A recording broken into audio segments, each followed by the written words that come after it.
Welcome. Today I'm going to show you how to create buttons in the new Google Sites, the complete 2025 guide.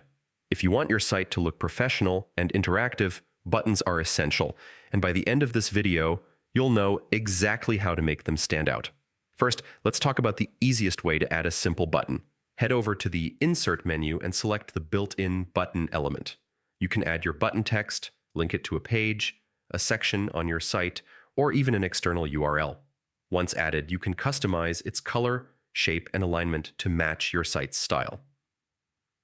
It's quick, simple, and perfect for basic navigation. But if you want something more custom, here's the trick. Design your button in a tool like Canva or any graphic editor, save it as an image, and upload it to your Google Drive. Then insert that image into your site. Finally, link the image to the page or external site you want visitors to go to. This method gives you full control over the design, letting you create unique, eye-catching buttons that match your branding. The same approach works for banners too. Just upload your design and use the change image option in the header, or insert it as a full-width layout. And there you have it. 2 simple ways to create buttons in the new Google Sites, whether you prefer built-in elements or fully custom designs. Try these tips and watch your site come alive.